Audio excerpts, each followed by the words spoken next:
Good morning विद्यार्थी मित्रों। छेल्ला लेक्चरनी अंदर कलन शास्त्रनो उपयोग करी अने अचल प्रवेगी गतिना समीकरणों तारवेला। कलन शास्त्र में आपणे संकलननो उपयोग करेलो, संकलनना जरूरी सूत्रों पण आपणे थोड़ा लखेला जे तमारे याद रखवाना छे। हवे अचल प्रवेगी गतिनो बीजो एक किस्सो छे मुक्त पतन। कोईपण पदार्थ मुक्त पतन करे छे एवुं क्यारे कहेवाय? तो पृथ्वीना गुरुत्वाकर्षी क्षेत्रनी अंदर कोई पदार्थने अमुक ऊंचाईएथी मात्र छोड़ी देवामां आवे। अमुक ऊंचाईएथी मात्र शुं करवानुं? छोड़ी देवानुं। एटले के एनो प्रारंभिक वेग 0 होय अने प्रारंभिक वेग 0 थी ए पदार्थनी गतिनी शरूआत थाय पृथ्वीनी सपाटी तरफ। अमुक ऊंचाईएथी पृथ्वी तरफ ए पदार्थ जाय। कोने लीधे जाए पृथ्वी तरफ? तो गुरुत्वाकर्षण बळने कारणे। तो ए पदार्थ जे गति करे छे ते गति ए मुक्त पतन कहेवाय। એટલે અહીંયા આપણે મુક્ત પતન પામતા પદાર્થની ગતિની ચર્ચા કરવાની છે।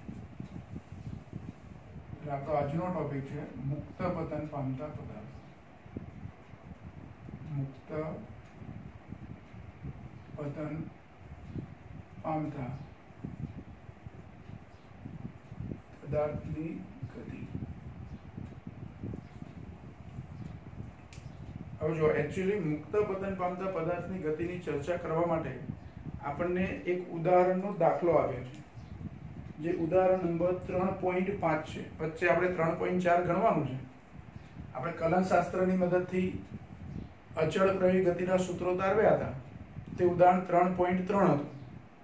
3.4 આપણે પછી ગણીશું અને 3.5 એ મુક્ત પતન પામતા પદાર્થની ગતિની ચર્ચા કરવાની છે, એના આલેખ સહિત। હવે બીજું આપણે એટલું જાણીએ છીએ કે પ્રવેગને આપણે બે રીતે સમજતા હતા કે પ્રવેગ ધન હોય કે ઋણ હોય। શૂન્ય હોય એની આપણે હમણાં ચર્ચા કરતા નથી। ધન પ્રવેગ માટે ખાલી પ્રવેગ શબ્દ વાપરીએ છીએ અને ઋણ પ્રવેગ હોય તો પ્રતિપ્રવેગ શબ્દ વાપરીએ છીએ। ધન પ્રવેગ શું કરશે? તો પદાર્થના વેગમાં વધારો કરશે। ધન પ્રવેગ હોય તો શું થાય? પદાર્થના વેગમાં વધારો થાય। અને ઋણ પ્રવેગ હોય તો પદાર્થના વેગમાં ઘટાડો થાય। એટલે ધન પ્રવેગ એ વેગમાં વધારો કરશે, ઋણ પ્રવેગ એ વેગમાં ઘટાડો કરશે। બીજી રીતે સમજવું હોય તો કોઈ પદાર્થના વેગમાં વધારો થાય છે, સતત વધારો થાય છે નિયમિત રીતે, તો એ પ્રવેગ ધન હશે। અને કોઈ પદાર્થના વેગમાં ઘટાડો થાય છે તો એ પ્રવેગ કેવો હશે? ઋણ હશે। પદાર્થના વેગમાં ઘટાડો થાય તો પ્રવેગ કેવો હશે? ઋણ હશે। અહીંયા આપણે જે મુક્ત પતનની ચર્ચા કરીએ છીએ એમાં અમુક ઊંચાઈથી પદાર્થને છોડી દો તો જેમ જેમ પૃથ્વીની સપાટી તરફ જાય તેમ એના વેગમાં વધારો થાય છે। એટલે વેગમાં વધારો થાય છે એ રીતે જો જોઈએ તો એ મુક્ત પતન પામતા પદાર્થ જ્યારે અધો દિશામાં જાય છે એટલે કે સપાટી તરફ જાય છે ત્યારે એનો પ્રવેગ ધન ગણવો। અને જો કોઈ પદાર્થને આપણે અમુક ઊંચાઈએથી ઉપર તરફ ફેંકીએ છીએ, ઉપર ફેંકીએ, દડો કે એવી કોઈ વસ્તુ આપણે ઉપર ઉછાળીએ છીએ શિરોડની દિશામાં, તો ઉપર તરફ ફેંકીએ ત્યારે શું થશે? તો જેમ જેમ ઉપર જશે એમ એનો વેગ શું થશે? ઘટશે અને અમુક ઊંચાઈએ જઈને પાછો આવે છે। તો અમુક જે મહત્તમ ઊંચાઈ પ્રાપ્ત કરે ત્યાં ક્ષણ માટે, ગણી પણ ના શકીએ એટલી સેકન્ડ, ક્ષણ માટે સ્થિર થઈને તરત જ પાછો આવે છે। પાછો આવે એ વખતે એના વેગમાં વધારો થાય છે, પણ ઉપર તરફ જાય ત્યારે વેગમાં ઘટાડો થાય। તો પદાર્થ ઉપર તરફ જતો હોય ત્યારે એનો પ્રવેગ વેગમાં ઘટાડો કરે એટલે પ્રવેગ ઋણ ગણો, અને નીચે તરફ જતો હોય ત્યારે વેગમાં વધારો થાય છે એટલે પ્રવેગ ધન ગણો। આવું લઈ શકું તો કશું જ ખોટું નથી। બુકની અંદર શું કર્યું છે? તો કાર્ટેશિયન પદ્ધતિમાં ધન વાય દિશામાં ઉપરની દિશાને ધન વાય ગણી છે અને નીચે તરફ જતી દિશાને ઋણ વાય ગણી છે। તો પદાર્થ ઉપર તરફ જતો હોય તો ભલે વેગમાં ઘટાડો થાય છે પણ પ્રવેગ ધન ગણે છે, અને પદાર્થ નીચે તરફ જતો હોય વેગમાં વધારો થાય પણ પ્રવેગ ઋણ ગણે છે। આપણે એવું નહીં ગણીએ। આપણે વેગમાં વધારો એટલે પ્રવેગ ધન અને વેગમાં ઘટાડો એટલે પ્રવેગ ઋણ, આવું ગણીએ અને મુક્ત પતન સમજીશું। પહેલા તો મુક્ત પતનમાં પ્રારંભિક વેગ શું હોય? શૂન્ય હોય। આ એક પોઈન્ટ એનો।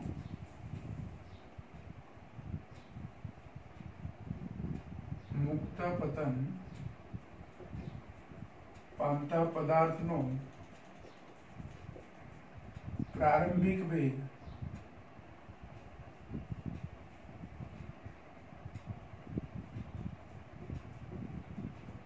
શૂન્ય, એટલે કે v0 બરાબર 0 હોય.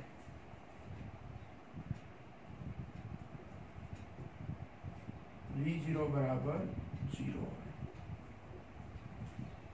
બીજું, મુક્ત પતન પામતો પદાર્થ પૃથ્વીના ગુરુત્વાકર્ષણ બળની અસર હેઠળ ગતિ કરે છે અને પૃથ્વીનો ગુરુત્વ પ્રવેગ g જેટલો, સ્મોલ g જેટલો અચળ લઈએ છીએ. એટલે પૃથ્વીની સપાટી પર અથવા પૃથ્વીની સપાટીથી અમુક નજીકની ઊંચાઈઓ જે પૃથ્વીની ત્રિજ્યાની સાપેક્ષે અવગણી શકાય એવી ઊંચાઈઓ માટે g નું મૂલ્ય પૃથ્વીની સપાટીની નજીક બધી જગ્યાએ કેવું ગણવાનું? અચળ ગણવાનું. એટલે બીજી એક વસ્તુ યાદ રાખીશું, પૃથ્વીની ત્રિજ્યાની સાપેક્ષે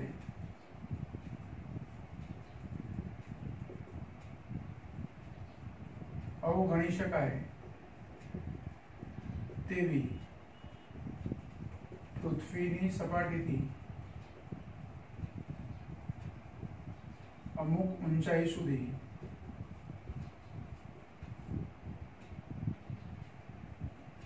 પૃથ્વીનો ગુરુત્વ પ્રવેગ g, પૃથ્વીનો ગુરુત્વ પ્રવેગ g અચળ લઈ શકાય. ત્રિજ્યાની સાપેક્ષે અવગણી શકાય એવી ઊંચાઈઓ માટે પૃથ્વીનો ગુરુત્વ પ્રવેગ એ કેવો ગણી શકાય? અચળ. એટલે મુક્ત પતન પામતો પદાર્થ અચળ પ્રવેગી ગતિ કરે છે તેવું કહેવાય. મુક્ત પતન પામતો પદાર્થ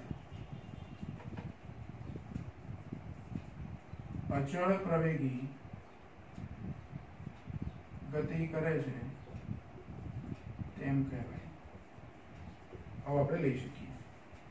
બીજું, મુક્ત પતનની અંદર અધો દિશામાં ગતિ કરતા પદાર્થના વેગમાં વધારો થાય છે એટલે g ધન ગણીશું. બુકમાં એનાથી ઉલટું ગણ્યું છે પણ આપણે ધન ગણી અને એ રીતે આગળના દાખલાઓ પણ સોલ્વ કરીશું. એટલે અહીંયા લઈ શકીએ આપણે મુક્ત પતન પામતા પદાર્થની ગતિ અધો દિશામાં હોય ત્યારે તેના વેગમાં વધારો થતો હોવાથી તેનો પ્રવેગ ધન લઈ શકાય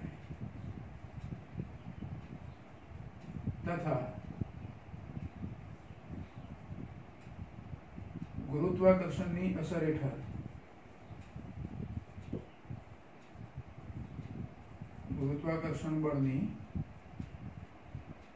અસર હેઠળ ઉર્ધ્વ દિશામાં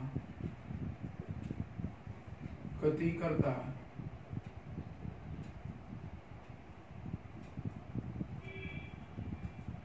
પદાર્થના વેગમાં ઘટાડો થતો હોવાથી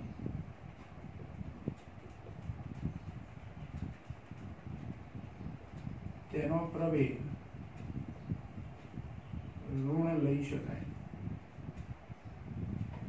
અહીંયા બંને વખતે પ્રવેગ ધન કે પ્રવેગ ઋણ પણ એક એટલો g જેટલો અચળ ખરો પણ ધન અથવા ઋણ એ ક્યારે ગણવો તે આપણે નક્કી કર્યું. આ જ પદ્ધતિ પ્રમાણે આપણે આગળની ગણતરીઓ કરીશું.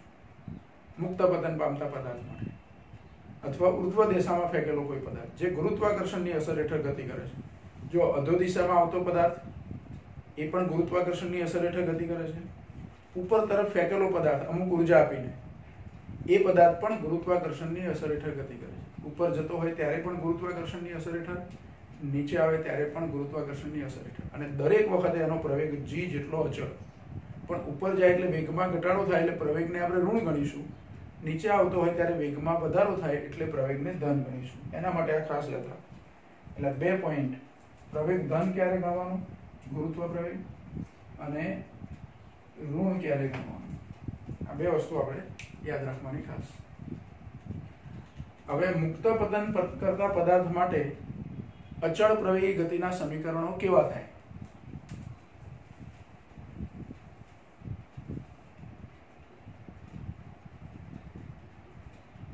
મુક્ત પતન કરતા પદાર્થ માટે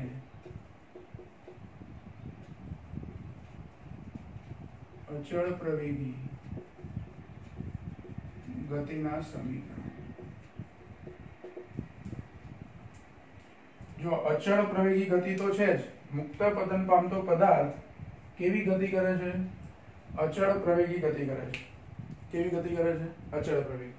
હવે અચળ પ્રવેગી ગતિના સમીકરણોમાં અધો દિશામાં કોઈ પદાર્થ ગતિ કરતો હોય, કેવી ગતિ કરતો હોય?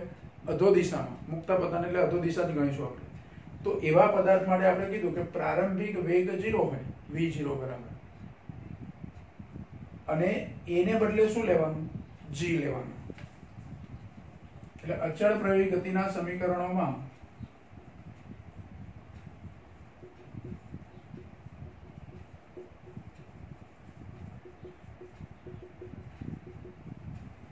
v0 બરાબર 0 અને a બરાબર g લેતા એની જગ્યાએ g લખવાનું અને v0 બરાબર 0 લખવાનું. ચલો હવે પહેલું સમીકરણ આપણું જે છે અચળ પ્રવેગી ગતિના પહેલા સમીકરણમાં સૂત્ર શું હતું પહેલું આપણું? તો v બરાબર v0 પ્લસ at, આવું સૂત્ર હતું. v બરાબર v0 પ્લસ at. તો અહીંયા v બરાબર સૂત્ર શું થશે? v0 0 લઈ લો એટલે અહીંયા 0 પ્લસ at, એને બદલે 0 એટલે v બરાબર gt. આ એક સમીકરણ થયું. બીજું સમીકરણ શું હતું? તો x બરાબર આપણે સમક્ષિતિજ ગતિ લઈએ તો x ને શિરોલંબ ગતિ લઈએ તો y, એટલે x ને બદલે હું y લખી શકું. તો y બરાબર, હવે x નું સૂત્ર શું હતું? તો v0t પ્લસ 1/2 at સ્ક્વેર. તો એમાં v0 બરાબર 0 એટલે પહેલું પદ 0 થઈ જશે, v0t વાળું પદ આખું શું થઈ જશે? 0.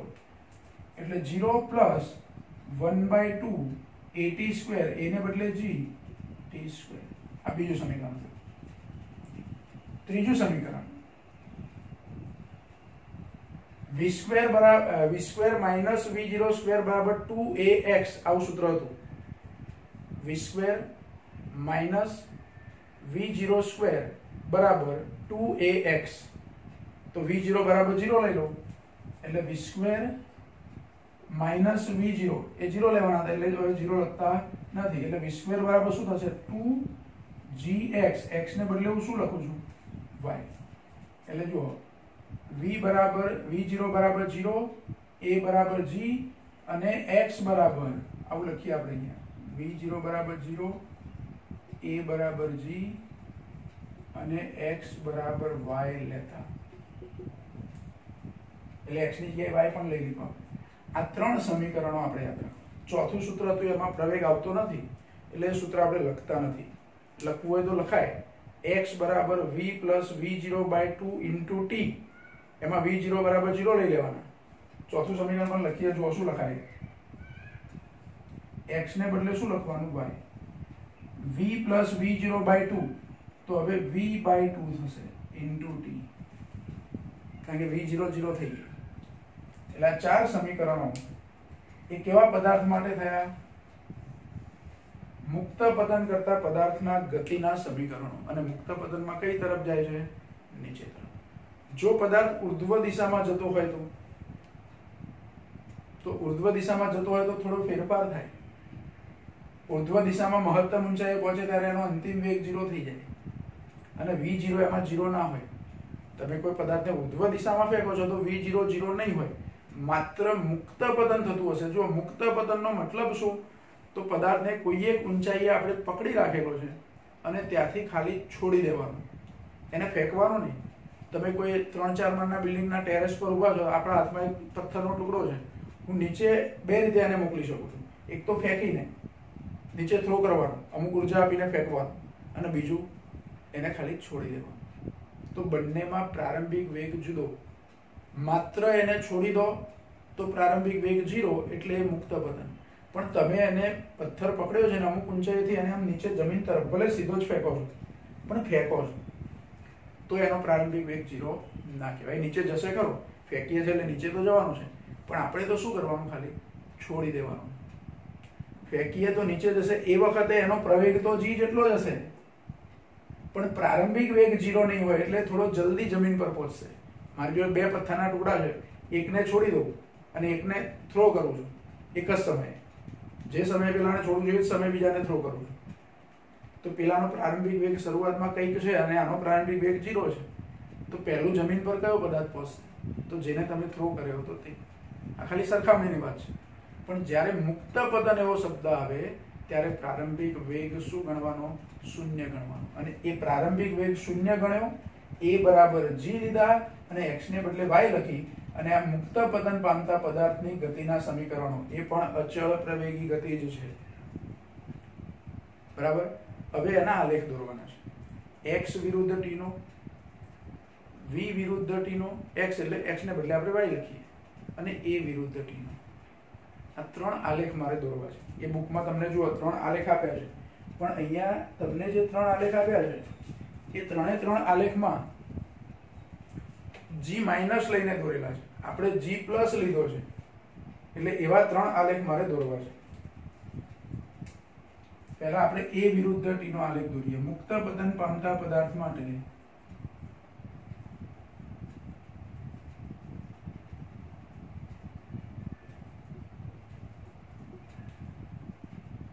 પ્રવેગ વિરુદ્ધ સમયનો આલેખ, અને એને બદલે મારે અહીંયા શું લખવાનું, g, એટલે g વિરુદ્ધ t નો આલેખ. તો આલેખમાં એક ઊભી અક્ષ બતાવીશું આપણે અને એક આડી અક્ષ બતાવીશું.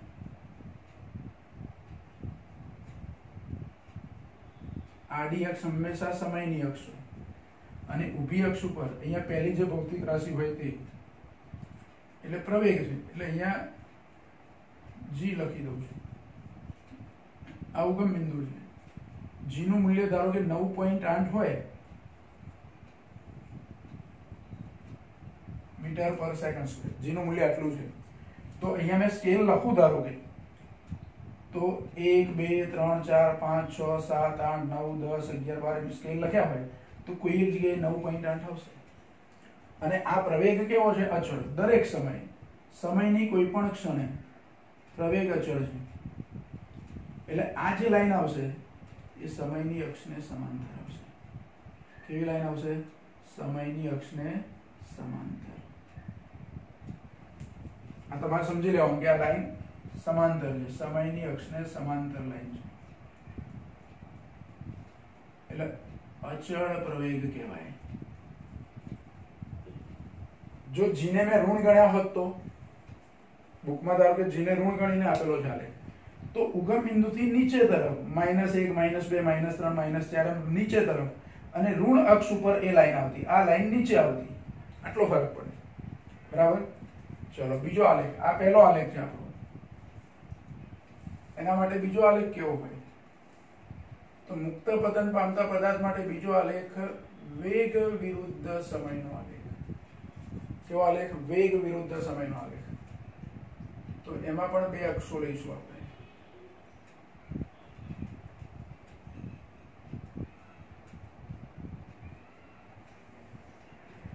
આ સમયની અક્ષ છે અને આ અક્ષ ઉપર વેગ છે. મૂલ્યો આપણે નથી લખતા, લેવા હોય તો લઈ શકાય. હવે ઉગમ બિંદુ પરથી જ આલેખ શરૂ થાય. આલેખ ક્યાંથી શરૂ થાય, ઉગમ બિંદુ પરથી. કારણ કે 0 સમયે વેગ 0 છે, પ્રારંભિક વેગ 0 છે એનો, અને v વિરુદ્ધ t નો આલેખ છે, એટલે એ સુરેખ લાઈન મળે. કેવી લાઈન મળે, સુરેખ. આનો ઢાળ અચળ હોય. આ આલેખ સુરેખ મળ્યો છે, આનો ઢાળ શોધો તો ઢાળ કેવો હોય, અચળ હોય, અને આ આલેખનો ઢાળ કેટલો હોય, તો પ્રવેગ જેટલો, એટલે કે ગુરુત્વ પ્રવેગ જેટલો. એટલે અહીંયા બાજુમાં લખું કે v વિરુદ્ધ t ના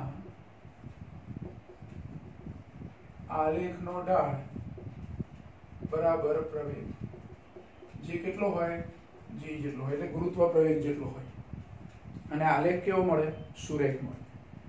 ત્રીજો આલેખ એનો કેવો હોય, તો y વિરુદ્ધ t નો આલેખ.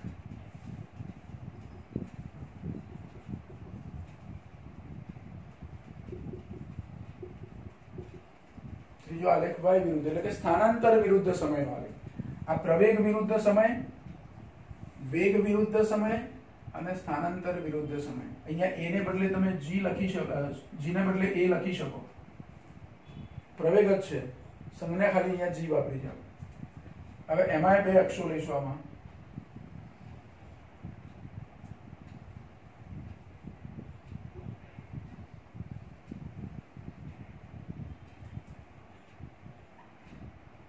જો તમે આકૃતિ દોરો ત્યારે સ્કેલ અને પેન્સિલનો કમ્પ્લીટ ઉપયોગ કરવાનો, હાથથી આવી લાઈનો નહીં દોરવાની. અહીંયા આવશે સ્થાનાંતર y, અહીંયા આવશે સમય t, આ ઉગમ બિંદુ. આનો આલેખ આવશે એ આવો વક્ર આવશે. કેવો આવશે, વક્ર. સ્થાનાંતર વિરુદ્ધ સમયનો આલેખ અચળ પ્રવેગી ગતિ અથવા તો મુક્ત પતન કરતો પદાર્થ હોય, જે અચળ પ્રવેગ છે, એટલે મુક્ત પતન કરતા પદાર્થ માટે સ્થાનાંતર વિરુદ્ધ સમયનો આલેખ આવો વક્ર આવશે. આ આલેખ છે, ધારો કે g નું મૂલ્ય ઋણ લઈને દોર્યો હોત તો એ અહીંયા ચોથા ચરણમાં આમ લાઈન આવતી. આ પહેલા ચરણમાં દોર્યો આપણે, આ પહેલા ચરણમાં દોર્યો, આ પહેલા ચરણમાં દોર્યો. g ઋણ હોત તો ચોથા ચરણમાં બધા આલેખ આવતા, જે આલેખ ચોપડીમાં આપ્યા છે તમને. પણ આપણે g નું મૂલ્ય ધન લીધું છે અધો દિશામાં ગતિ કરતા પદાર્થ માટે, અથવા તો મુક્ત પતન માટે g ધન લીધા છે, એટલે એના આલેખ આવા પહેલા ચરણમાં દોરી શકાય. પ્રવેગ વિરુદ્ધ સમયનો આલેખ, વેગ વિરુદ્ધ સમયનો આલેખ, સ્થાનાંતર વિરુદ્ધ સમયનો આલેખ. તો મુક્ત પતન કરતો કોઈ પદાર્થ હોય તો એના માટે આપણે આટલું યાદ રાખીશું, અને એ પ્રમાણે દાખલા એના ગણવાના આવે તો ગણીશું કે અધો દિશામાં ગતિ થતી છે, વેગમાં વધારો થાય છે, વેગમાં વધારો થાય છે એટલે પ્રવેગ ધન. આવું લઈને આપણે ગણતરી કરીશું.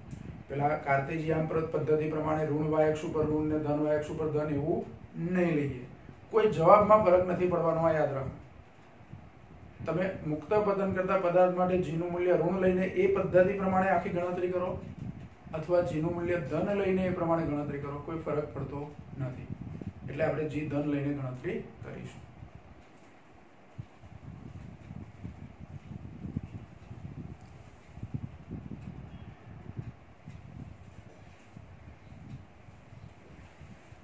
જો હમણાં આપણે કીધું કે વચ્ચે એક ઉદાહરણનો દાખલો, ઉદાહરણ નંબર 3.4 એ ગણવાનો આપણો બાકી હતો, એ દાખલો ગણીએ છીએ. જો તમારી જો ચોપડી હોય તો એમાં રકમ જુઓ, એની પ્રશ્ન જુઓ શું આપ્યો છે. તો પ્રશ્ન આપ્યો છે, ધ્યાન રાખજો બરાબર, કે એક બહુમાળી મકાનના ટોચ પરથી એક દડાને શિરોલંબ ઉર્ધ્વ દિશામાં ઉપર તરફ 20 મીટર પર સેકન્ડની ઝડપથી ફેંકવામાં આવે છે. ધારો કે આ મકાન છે, મકાનની ટોચ પરથી એટલે અહીંથી ઉર્ધ્વ દિશામાં એક દડાને ફેંકવામાં આવે છે. કેટલી ઝડપથી? એનો પ્રારંભિક વેગ 20 મીટર પર સેકન્ડ છે. આ મુક્ત પતન નથી, ધ્યાન રાખો. ઉપર તરફ ફેંકવાનો છે અને જમીન પર ઉભા નહીં, અમુક ઊંચાઈના મકાન પરથી. દડો જે બિંદુએથી ફેંકવામાં આવે છે તેની જમીનથી ઊંચાઈ 25 મીટર છે. આ જમીન છે, જમીનથી 25 મીટર ઊંચાઈ પરથી દડાને ઉપર ફેંકવાનું છે. એટલે આટલું અંતર, જેને હું y0 કહી દઉં, 25 મીટર, એટલે કે મકાનની ઊંચાઈ 25 મીટર છે. 25 મીટર ઊંચાઈના મકાન પરથી દડાને ઉપર તરફ ફેંકવાનો છે. તો પ્રશ્નો જે પૂછ્યા છે એમાં બે પ્રશ્નો છે કે દડો કેટલી ઊંચાઈએ પહોંચશે.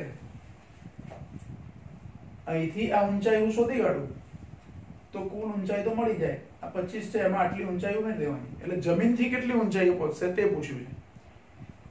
એટલે જમીનથી એ દડાની ઊંચાઈ, મહત્તમ જે ઊંચાઈએ પહોંચે તે ઊંચાઈ આ y જેટલી છે. y એટલે ક્યાંથી ઊંચાઈ બતાવી છે આપણે? જમીનથી.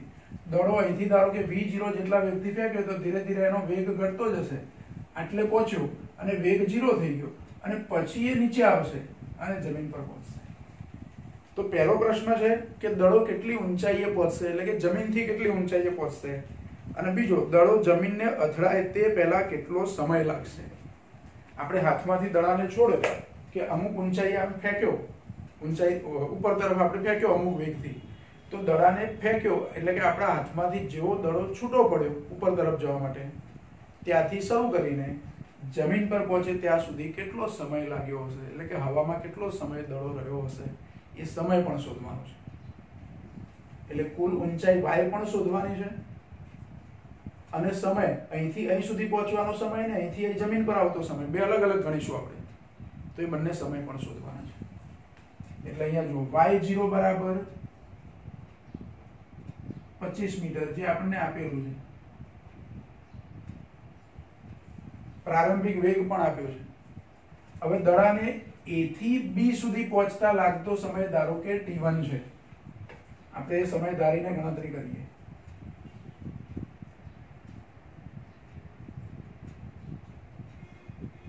ધારો કે દડાને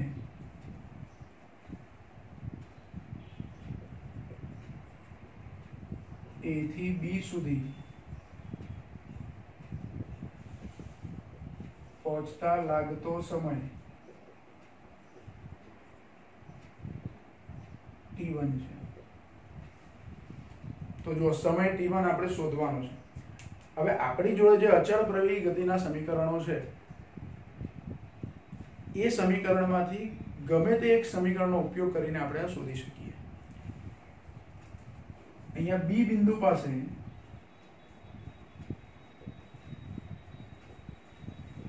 એટલે કે મહત્તમ ઊંચાઈએ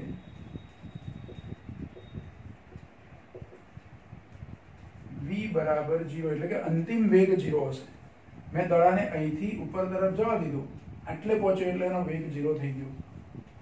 એટલે જો હવે આપણે કયું સૂત્ર વાપરવું તે વિચારીએ. હવે મારે જે ગણતરી સમયની કરવાની છે એના માટે અંતિમ વેગ 0 છે એ ખબર પડી ગઈ, પ્રારંભિક વેગ 20 છે એવું આપેલું જ છે, પ્રવેગ g જેટલો છે એ આપેલું જ છે. તો પહેલું સૂત્ર વિચારો, v બરાબર v0 પ્લસ at, v બરાબર v0 પ્લસ at, આ સૂત્રનો ઉપયોગ કરવાનો. બીજું, પદાર્થ ઉર્ધ્વ દિશામાં જાય તો પ્રવેગ કેવો લેવાનો? અહીં g બરાબર ભલે મેં 10 લખ્યા, પણ અહીંયા મારે g બરાબર શું લેવું પડશે? તો -10 મીટર પર સેકન્ડ સ્ક્વેર, કેમ કે ઉર્ધ્વ દિશાની ગતિ છે. ઉર્ધ્વ દિશા એટલે ઉપર તરફ જાય છે, એટલે વેગમાં શું કરે છે? ઘટાડો. આપણે કીધેલું ને કે વેગમાં ઘટાડો કરે એવો પ્રવેગ શું ગણવાનો? ઋણ ગણવાનો. તો અચળ પ્રવેગી ગતિનું જે સમીકરણ છે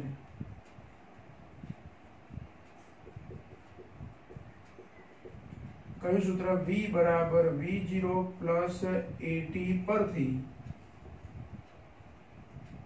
v બરાબર v0 પ્લસ gt1. એને બદલે મારે શું લખવાનું? g. સમય કયો લેવો છે મારે? a થી b સુધી પહોંચવાનું t1. હવે આમાં કિંમતો મૂકી દઈએ. જો v એટલે અંતિમ વેગ કેટલો લેવાનો મારે? મહત્તમ ઊંચાઈએ વેગ શું થઈ જાય છે? 0. આ ધ્યાન રાખજો, કોઈ પણ પદાર્થને તમે ઉર્ધ્વ દિશામાં ફેંકો ઉપર તરફ, તો મહત્તમ જે ઊંચાઈએ પહોંચશે ત્યાં એનો વેગ 0 થશે. અને વેગ 0 થાય પછી આગળ જાય ખરો? ના જાય. એને ગુરુત્વાકર્ષણ બળ એમ કરતા રોકે છે. જેવો વેગ એનો 0 થઈ જાય એટલે ગુરુત્વાકર્ષણ બળ એને પાછો બોલાવી લે. તમે એવું કદી સાંભળ્યું કે આપણે હાથથી ફેંકેલી કોઈ વસ્તુ ગઈ એ ગઈ? એવી રીતે કોઈ વસ્તુ જતી નથી. તમે એટલી ઉર્જા એને આપી જ નથી શકતા કે પૃથ્વીનું ગુરુત્વાકર્ષી ક્ષેત્ર છોડીને એ પદાર્થ બહાર જતો રહે. એવું આપણે એટલો વેગ આપણે આપી શકતા નથી. એવું ગુરુત્વાકર્ષણમાં આપણે શીખીશું. એના માટે એક પર્ટિક્યુલર વેગ હોય કે એનો પ્રારંભિક વેગ અમુક નિશ્ચિત મૂલ્યનો તમારે આપવો જ પડે. એટલો વેગ આપણે હાથથી આપી શકતા અથવા આપણી જાતે આપી શકતા નથી. એટલે કોઈ પદાર્થ આપણે ઉપર તરફ ફેંક્યો હોય, એ હલકો નાનો દડો હોય તો પણ તમે ઉપર તરફ ફેંકો એટલે અમુક ઊંચાઈએ જઈને પાછો જાવ. જે મહત્તમ ઊંચાઈએ પહોંચે ત્યાં એનો અંતિમ વેગ શું થઈ જાય? 0. અને પ્રારંભિક વેગ એટલે આપણે હાથમાંથી જે ઉર્જા આપીને છોડ્યો છે તે વેગ, જે અહીંયા કેટલો હતો? 20 છે. એટલે મારે અહીંયા લખવાના 20 માઇનસ g ની કિંમત -10 મૂકવાની છે, એટલે 10 t1. હવે -10 t1 આ બાર લઈ જાઓ તો પ્લસ થઈ જાય, એટલે 10 t1 બરાબર 20. તો t1 બરાબર કેટલા થશે? 2 સેકન્ડ થશે. 20 ભાગ્યા 10, 10 છે 20 ના છેદમાં આવી જશે, એટલે 2 સેકન્ડ જેટલો સમય અહીંયા થશે આ કયું અંતર કાપવા માટે A થી B સુધી પહોંચવા માટે લાગતો સમય કુલ સમય નથી મળ્યો આપણને કુલ સમય નથી મળ્યો દડો કુલ કેટલો સમય લેશે જમીન પર આવવા માટે તો હજુ તો આટલે પહોંચ્યો છે હવે ત્યાંથી એ પાછો આવશે અને અહીંયા જમીન પર પહોંચશે એ સમય ધારો કે T2 છે કેટલું અંતર કાપવા માટે BC અંતર કાપવા માટે BC એટલે કેટલું તો આ જે અંતર છે એ અંતર અને આ 25 એટલે મારે ટૂંકમાં y શોધવા છે તો y શોધવા માટે આટલું તો 25 છે જ આ ઉપરનું અંતર શોધી કાઢવું પડે તો એ કુલ અંતર પણ મળે અને અહીંથી અહીં સુધી આવવાનો સમય પણ આપણે શોધી શકીએ એટલે અત્યારે હાલ ખાલી અહીંથી અહીં સુધી પહોંચવાનો સમય મળ્યો A થી B સુધી પહોંચવાનો હવે આ કેટલું અંતર કાપ્યું હશે અને ઉપર કેટલો ગયો હશે એ પણ મારે શોધવું છે તો હવે આપણે એ સમય શોધી કાઢ્યો છે A થી B સુધી પહોંચવાનો સમય શોધી કાઢ્યો આપણી જોડે પ્રારંભિક વેગ પણ છે આપણી જોડે પ્રવેગ પણ છે અંતિમ વેગ પણ છે બધું જ છે હવે તો એટલે મારે ખાલી x શોધવાના x એટલે આ અંતર y - y0 અંતર જેને કીધું છે આપણે કયું અંતર કીધું છે AB અંતર એટલે કયું અંતર y - y0 તો y - y0 અંતર મારે શોધવું છે હવે એના માટે સૂત્ર કયું વાપરીશું તો અહીંયા હું લખું કે AB બરાબર y - y0 શોધવાનું છે આ અંતરની ગણતરી કરવી છે તો x બરાબર v0t પ્લસ હાફ at² આ સૂત્ર વાપરી દેવાનું x ને બદલે મારે શું લખવાનું છે y - y0 એટલે કે AB તો આ સૂત્ર આવું છે પહેલા સમીકરણ લખીએ આપણે x બરાબર v0t પ્લસ હાફ at² પરથી મૂળ સૂત્ર લખીને એમાં શું ફેરફાર કરું તો x ને બદલે શું લખું y - y0 બરાબર v0t એમાં t ને બદલે t1 એટલે v0t1 plus half g t1² t ને બદલે t1 લખવાનું ચલો હવે y - y0 એ તો શોધવા છે આપણે જેમાં પાછી એક કિંમત y0 તો ખબર છે આપણને y - y0 મળી જાય એમાં y0 ખબર છે એટલે પછી y પણ મળી જશે પણ પહેલા આ બાજુ કશું નથી કરતા આપણે અહીંયા v0 બરાબર કેટલા લખવાના મારે 20 t1 કેટલા લેવાના તો જે શોધ્યા તે 2 1/2 g ની કિંમત કેટલી લેવાની -10 t1² એટલે t1 ની કિંમત 2 લેવાની તો એ પ્રમાણે આપણે આ ગણતરી કરીએ કે y - y0 બરાબર 20 v0 ની કિંમત 20 t1 ની કિંમત કેટલી 2 એટલે 20 ગુણ્યા 2 અહીંયા નિશાની કઈ થઈ જશે માઈનસ કારણ કે ઉર્ધ્વ દિશાની ગતિ થાય છે એટલે g માઈનસ લેવાના છે એટલે -1/2 g નું મૂલ્ય 10 લેવાનું કીધું છે અને t1 બરાબર 2 એનો વર્ગ એટલે 4 એટલે 20 દુ 40 ઓછા આ 2 જેના 4 છે એટલે અહીંયા 2 થઈ જાય 2 ગુણ્યા 10 એટલે 20 એટલે 40 ઓછા 20 એટલે જવાબ આવશે 20 મીટર કોના બરાબર y - y0 માટે y બરાબર શું થાય તો y0 કેટલા છે 25 છે y0 આગળ લાવો તો પ્લસ થઈ જાય વત્તા 20 એટલે y બરાબર 25 વત્તા 20 બરાબર 45 મીટર એટલે જો જમીનથી કેટલી ઊંચાઈએ પદાર્થ પહોંચશે એવો પ્રશ્ન હતો આપણો કે પદાર્થ કેટલી ઊંચાઈ પર પહોંચશે જમીનથી 45 મીટર ઉપર પહોંચ્યો હશે પદાર્થ આપણે જે ઊંચાઈએથી છોડ્યો છે તે જમીનથી કેટલી ઊંચાઈ પર હતું સ્થાન તો 25 મીટર ઉપર બીજો કેટલો ગયો 20 મીટર ઉપર ગયો AB બરાબર 20 મળે આપણને એટલે આ 20 અને આ 25 ટોટલ જમીનથી 45 મીટર ઉપર ગયો પદાર્થ તો y બરાબર 45 મીટર મળે આપણને આ બીજો એક જવાબ હજુ એક જવાબ બાકી આપણો કે અહીંથી અહીં આવતા કેટલો સમય લાગશે આપણે તો A થી B સુધીનો સમય શોધ્યો હજુ B થી C સુધી આવતા લાગતો સમય એટલે પદાર્થને કેટલું અંતર y જેટલું અંતર કાપતા લાગતો સમય એટલે કે 45 મીટર અંતર કાપતા લાગતો સમય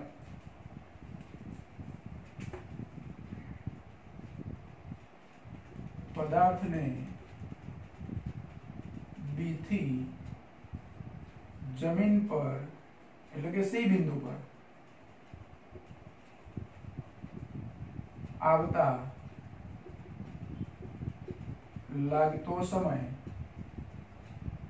ધારો કે t2 છે.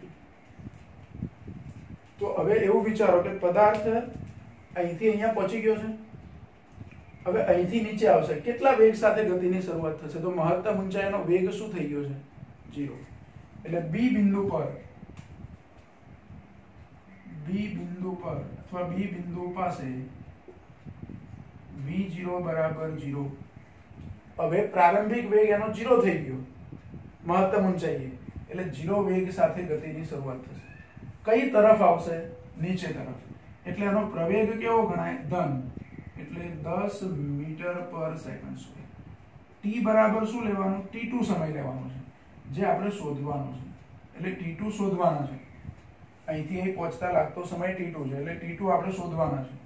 હું અહીંયા લખું t2 શોધવાના છે. અંતર કેટલું કાપ્યું? y બરાબર 45 મીટર.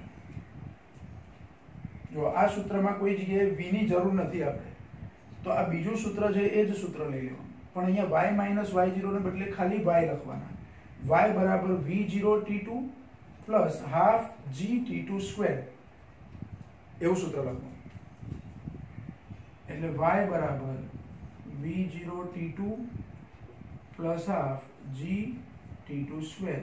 પણ v0 કેટલા છે? 0. એટલે આ પદ 0 થઈ જશે. એટલે y બરાબર સૂત્ર શું થયું? 1/2 g t2 સ્ક્વેર. કારણ કે v0 0 છે, એટલે આ આખું પહેલું પદ 0 થઈ ગયું, એટલે એને લખવાનું નથી. 1/2 g t2 સ્ક્વેર. એમાં g ની કિંમત 10 મૂકી દેવાની, પ્લસ 10. y ની કિંમત 45 મૂકી દેવાના અને t2 શોધવાના. એટલે હવે જુઓ, y બરાબર કેટલા મૂકી દઉં? 45 મૂકી દઉં છું. એટલે અહીંયા 45 બરાબર y ની કિંમત 45 છે, બરાબર 1/2 g ની કિંમત છે 10 અને t2 એમના એમ રાખવાના, t2 સ્ક્વેર. તો આ બે અહીંયા જતા રહે, એટલે 45 દુ 90 ભાગ્યા 10 એટલે 9. એટલે t2 સ્ક્વેર બરાબર કેટલા મળશે આપણને? 9 મળશે. તો t2 બરાબર કેટલા થશે? 3 સેકન્ડ. આ t2 આપણને 3 સેકન્ડ મળશે. આ ત્રીજું પરિણામ મળ્યું. હવે કુલ સમય કેટલો થયો? મેં પદાર્થને 25 મીટર ઊંચાઈથી ઉપર તરફ ફેંક્યો એ વખતથી આપણી ઘડિયાળ સ્ટાર્ટ થઈ. અહીંથી ઘડિયાળ આપણી સ્ટાર્ટ થઈ, અહીંયા પહોંચાય એટલે 2 સેકન્ડ, ને અહીંથી પાછું જમીન પર આવે એટલે 3 સેકન્ડ. એટલે કુલ સમય કેટલો થયો? તો 2 + 3 એટલે કે t1 + t2. કુલ સમય t બરાબર t1 + t2 એટલે કે 2 + 3 એટલે કે 5 સેકન્ડ. એટલે જો મુખ્ય આપણા જે પ્રશ્નો હતા એમાં પદાર્થ કેટલી ઊંચાઈએ પહોંચશે, આ પહેલો પ્રશ્ન હતો. તો 45 મીટર ઊંચાઈએ. ભલે આ સમય આપણે શોધ્યો, પણ આ 45 મીટર આ પહેલો પ્રશ્ન છે. અને કુલ કેટલો સમય લાગશે? તો t1 અને t2 શોધી અને બેનો શું કરી દીધો? સરવાળો. એટલે કુલ સમય પણ મળી ગયો. બરાબર.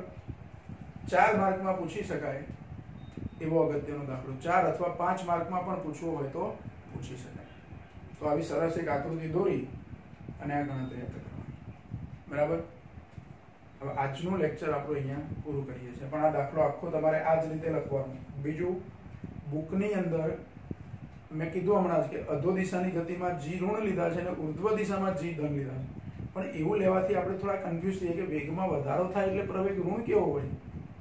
એટલે આપણે બદલી કાઢ્યું કે વેગમાં વધારો થાય તે પ્રવેગને ધન ગણવાનો, વેગમાં ઘટાડો થાય તે પ્રવેગ ઘટાડો કરે તે પ્રવેગ શું ગણવાનો? ઋણ ગણવાનો. આવી સંજ્ઞા પદ્ધતિ લઈએ તો પણ વાંધો આવતો નથી. એટલે બુકની સંજ્ઞા પદ્ધતિ આપણે નહીં લઈએ. જેટલા દાખલા છે દરેક દાખલામાં મુક્ત પતનના અથવા તો ઉર્ધ્વ દિશાની ગતિના હોય, એમાં જે પ્રમાણે ગતિ હોય એ પ્રમાણે વેગમાં વધારો થાય તો પ્રવેગ ધન લઈને ગણીશું, વેગમાં ઘટાડો થાય ત્યાં પ્રવેગ ઋણ લઈને ગણીશું. એક જ દાખલામાં આપણે લીધું પણ ખરું. જુઓ, અહીંયા આ જે ઋણ લીધા એ કેમ લીધા? તો ઉર્ધ્વ દિશાની ગતિ છે a થી b સુધી, અને પછી નીચે આવે છે એટલે અધો દિશાની ગતિ. એટલે અહીંયા g આપણે ધન ગણ્યા. કેમ કે b બિંદુથી અહીંયા કેવી રીતે ગતિ કરે છે? અધો દિશામાં. એટલે અધો દિશાની ગતિમાં g કેવા ગણ્યા આપણે? ધન ગણ્યા.